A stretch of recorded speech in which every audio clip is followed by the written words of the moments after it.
So next exercise है हमारी exercise number 4 of the chapter number 5। First question. अब इसमें क्या होगा कि एक्सरसाइज 4 में हमारे पास स्टेटमेंट प्रॉब्लम्स आएंगी।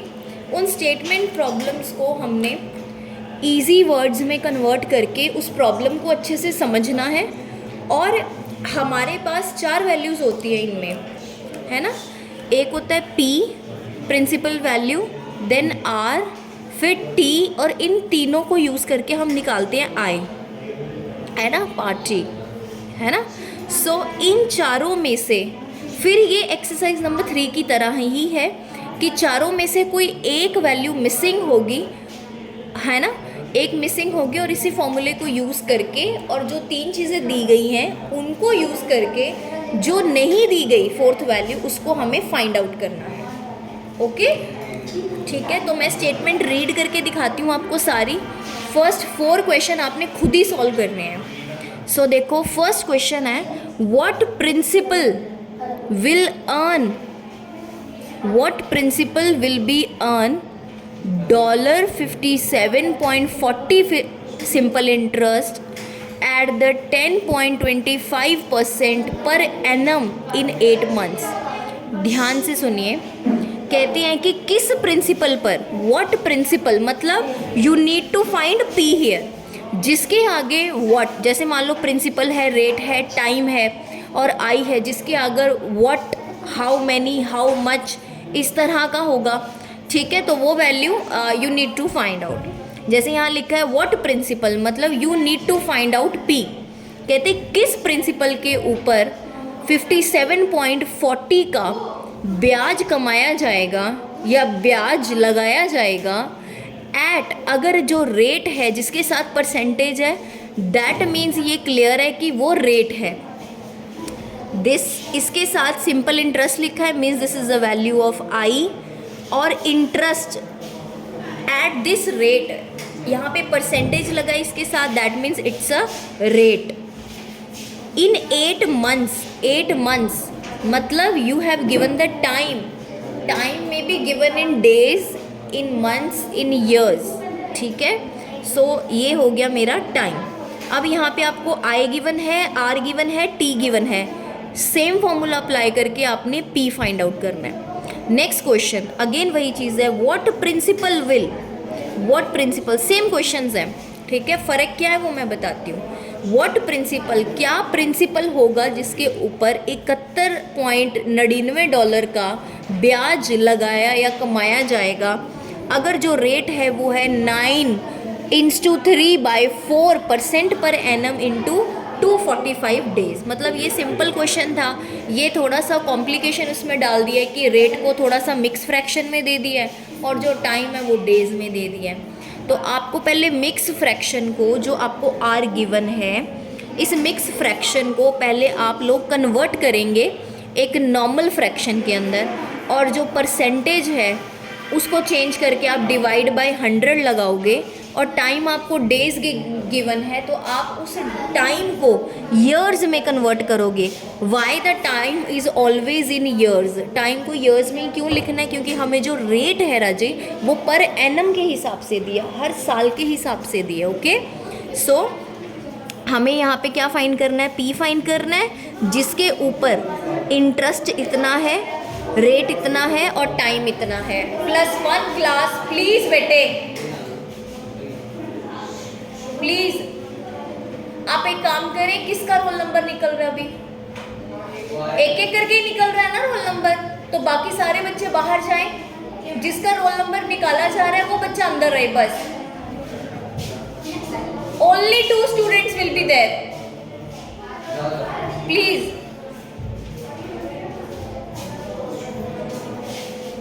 हाँ जी, नेक्स्ट है third question, in how many months, कितने महीनों में means you have been asked for the time, यानी कि आपको टाइम पूछा गया है। Would an investment of $1200 earn $47.25 in simple interest at the rate 6.75 per annum. इसका मतलब है कि कितने मंथ्स के अंदर एक इन्वेस्टमेंट, मतलब इन्वेस्टमेंट की जो स्टार्टिंग की वैल्यू थी $1200, $1200 की गई इन्वेस्टमेंट को कितने महीनों तक लगा के रखना चाहिए, ठीक है।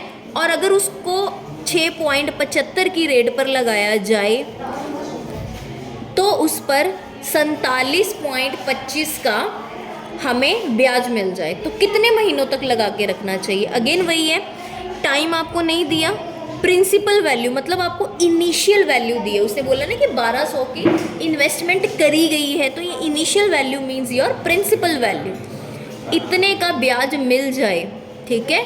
So means this is your I, और ये तो क्लियर है कि परसेंटेज है, that means it's a R. तो आपको PIR गिवन है, आपको T निकालना है सेम फॉर्मूला यूज़ करके, ठीक है।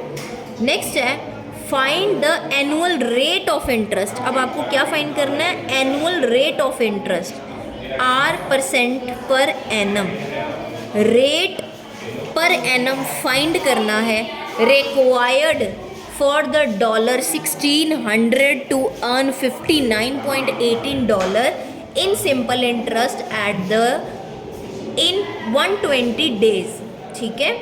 120 डेज कहते हैं कि एक अमाउंट है $1600 की, उस पे अगर $59.18 अर्न किया गया है, ठीक है, और उस मनी को कितने दिनों के लिए रखा गया, 120 डेज, मतलब आपको टाइम गिवन है, इनिशियल वैल्यू P गिवन है और आपके पास इंटरेस्ट गिवन है।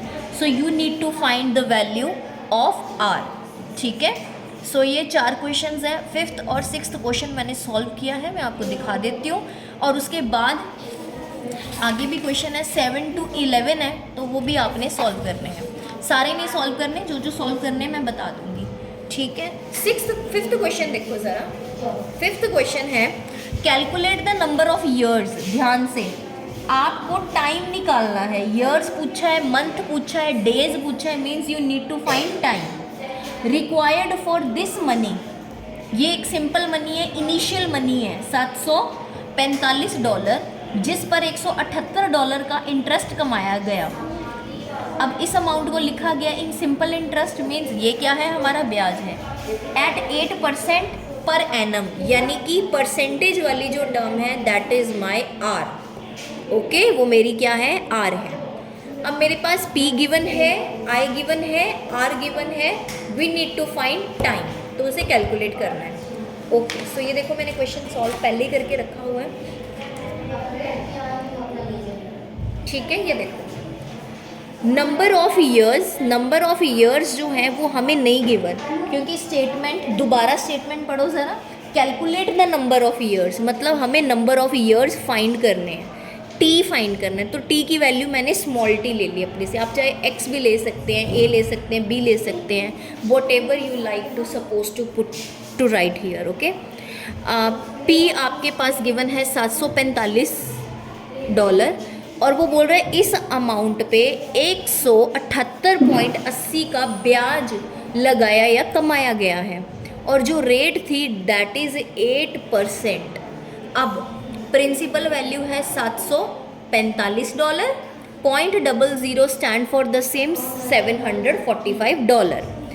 SI आपके पास जो है, SI मीन्स आपके पास जो ब्याज है वो गिवन है 178.80, R है 8%, 8% stand for the 8/100, okay. PRT is equal to I, party. So always remember the formula as a party, PRTI। P की वैल्यू कितनी है 745, R कितना है 8%, जो क्या बन गया 8/100। T की वैल्यू तो हमें फाइंड करनी है, जिसको मैंने नाम दिया है स्मॉल t का। I की वैल्यू जो है वो है 178.80, ओके।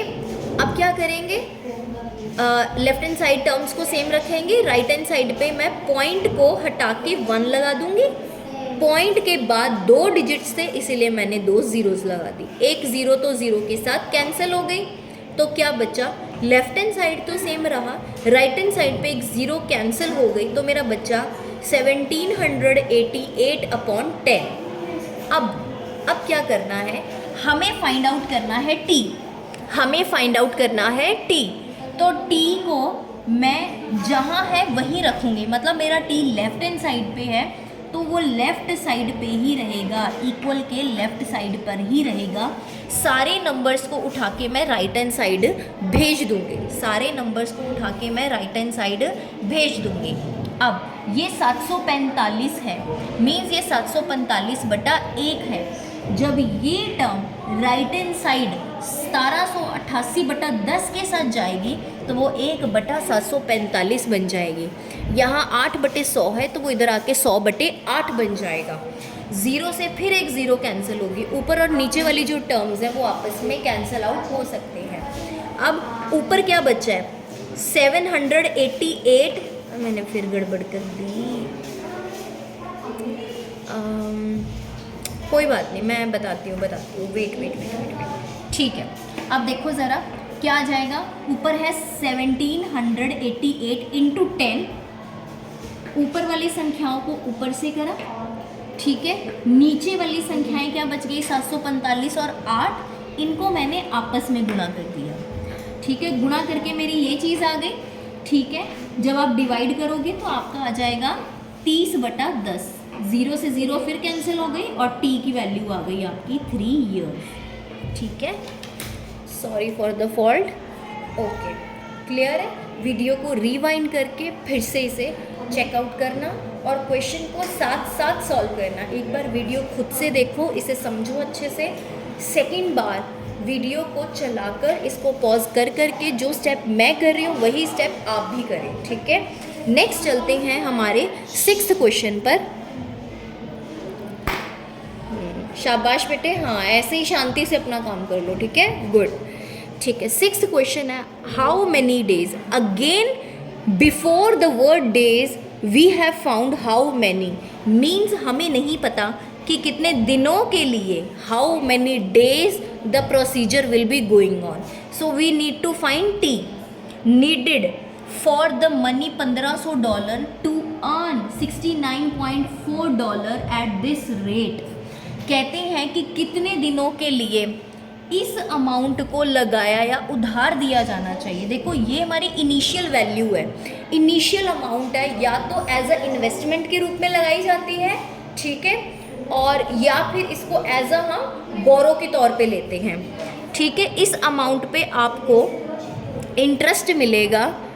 अर्न का मतलब है कमाया गया है। मान लो आपने $1500 की इन्वेस्टमेंट करी है, उसको जब आपने इस रेट के ऊपर लगाया तो आपका जो ब्याज है वो बना $69.4।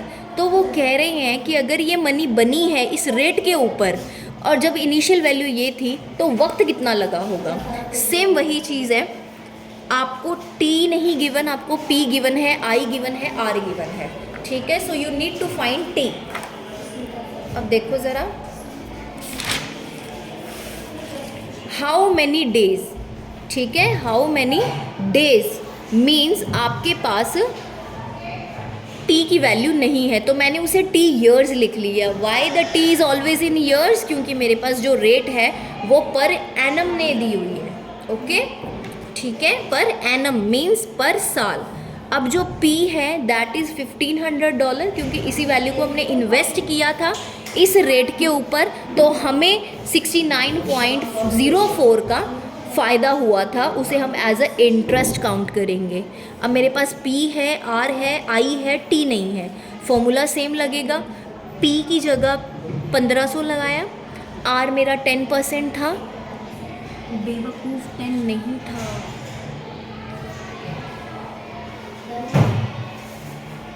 10 नहीं था, लेट अस सपोज कि 10% था, लेट अस सपोज, ठीक है, 10% था, तो 10% मीन्स 10/100। टाइम मेरे पास है नहीं, so I have taken, very nice, thank you, मैंने कॉन्ग्रेचुलेशन यार, बड़ा प्यारा था, thank you. Are you teaching? हाँ, फ्रेंड के लिए वीडियो बनानी है यार, कुछ ऐसा हो नहीं है, ओके, हाँ, गुड। और बताओ, दुपट्टा आपका? अच्छा, लाइव तो नहीं हो? कोई नहीं, मैं एडिटिंग कर दूंगी, नो प्रॉब्लम। लाइव नहीं हो। अच्छा, मुझे वो लगा बस रिकॉर्डिंग है यार, देखो। Okay okay. हाँ। मुझे लगा कि आप कुछ लाइव किसी नहीं नहीं नहीं नहीं, इसको मैंने यूट्यूब पे डाल देना। आज ना जर्सी का स्कूल में टेस्ट था तो वो बोली मम्मा मैम ने दिया रहा है। अच्छा, मैंने सेम लिपस्टिक का शेड लक्ष्मी मैम को भी दिया था। ओके। और ये बहुत, ये यार ऑनलाइन तो 245 का था ये शेड, बट जब मैं अपनी लोकल मार्केट से लेके आई मुझे 150 में मिल गया। अगर अभी ये शेड मिले हाँ मिल जाएगा, तो मुझे ला के दे दो। Sure sure. मम्मा को मैंने लाके दिया था स्पाइरेलिंग, वो भी बड़ा ब्लड रेड की तरह है, वो बहुत सुंदर है। ब्लड रेड तो मेरे पास मतलब ये शेड पर। मैं नहीं लगाती, मतलब वो ब्लडी रेड, मुझे ऐसे शेड्स ज़्यादा अच्छे लगते हैं। हाँ, ये शेड आपके फेस पे अच्छा लगता है। ओह थैंक यू मैम, मैं ला दूंगी आपको, ठीक है। Okay, so how many days means you have give, you need to find PSINT, okay. हाँ, सो हम यहाँ तक आ गए थे कि हमने फॉर्मूला लगाया PRT is equals to I, P की जगह P, R जो था हमारा 10% हम लेके चले थे, ठीक है, और वो मेरे पास आ गया 10/100। T की वैल्यू मैंने T सपोज करी है क्योंकि this value we want to find out. I की वैल्यू है 69.04, फिर वही बात है, T को मैंने यहीं रखा, इसका पॉइंट हटा के, इसका डेसिमल हटा के मैंने इसको सिंप्लीफाई, मतलब नीचे 100 लिखा, पॉइंट के बाद 2 वैल्यूज़ हैं हमारे पास, है ना, इसीलिए नीचे क्या आ गया, 100 आ गया, ओके। अब क्या करना है, यहाँ पे जितने भी नंबर्स हैं जिसको फाइंड करना है वो तो इक्वल के लेफ्ट हैंड साइड पड़ा तो लेफ्ट हैंड साइड ही रहेगा। अब जो लेफ्ट हैंड साइड नंबर पड़े उनको उठा के राइट हैंड साइड लेके आना है। फर्स्ट नंबर है 1500/1, तो ये टर्म इधर आके क्या बन जाएगी, 1/1500। उसके बाद R की वैल्यू है 10/100, तो इधर आके क्या हो जाएगी, 100/10, ओके। नेक्स्ट हम क्या करेंगे, जितनी ज़ीरोज़ ऊपर और नीचे कैंसिल हो सकती हैं, we have cancel out them, okay. अब ऊपर क्या बचा है, 6904 × 1 और नीचे है 1510। ऊपर वाली संख्याओं को ऊपर से मल्टीप्लाई, नीचे वाली संख्याओं को नीचे से मल्टीप्लाई कर देना है। अब आपने क्या किया, डिवाइड करके मेरा ये आ गया, मतलब 0.4602666666। हमने क्या करना है, जो 6 रिपीट हो रहा है, 6 बार जिसको हम कह सकते हैं, उसके लेफ्ट हैंड साइड पे नंबर है 2, तो राउंड फिगर करके हमारे पास वो बन जाएगा 3, यानी कि मेरे पास T की वैल्यू आ गई है 0.4603 ईयर्स। लेकिन उन्होंने आंसर पूछा था डेज में, है ना, डेज में पूछा था, तो ये तो ईयर्स में निकला है। अब इसको डेज में कन्वर्ट कैसे करेंगे, याद करो एक्सरसाइज नंबर 3 में जब डेज दिए होते थे हमें उसे ईयर में कन्वर्ट करना होता था, तो हम टोटल नंबर ऑफ ईयर्स के साथ उसको डिवाइड कर देते थे, मतलब वी डिवाइड बाय 365। आज मेरे पास ईयर है, उसको मैंने डेज में कन्वर्ट करना है, तो मैं मल्टीप्लाई बाय 365 कर दूँगी। मल्टीप्लाई करके मेरे पास आया 168.0095। अब डेज जो है वो डेसिमल में तो होंगे नहीं, है ना, वैसे हो सकते हैं बट इस केस में नहीं हो सकते, ठीक है। तो क्या होगा, 168.0095, इसको जब अप्रॉक्स करोगे, राउंड फिगर करोगे तो 168.0001 आ जाएगा, क्योंकि 9 के आगे जो 0 है वो +1 हो जाएगा, 168.01 हो जाएगा। लेकिन अप्रॉक्सीमेशन करेंगे डेज़ के लिए तो वो हो जाएगा 168। अगर ये 168.5 या 6 होता तो हम 169 डेज लिखते, ओके। अब एक्चुअल में क्वेश्चन के अंदर क्या है कि जो रेट है वो है 10, क्या हो गया यार, 10/1/2 है। इसका क्वेश्चन मैं खुद सॉल्व करके आपको भेज दूँगी, ठीक है। Okay, bye bye.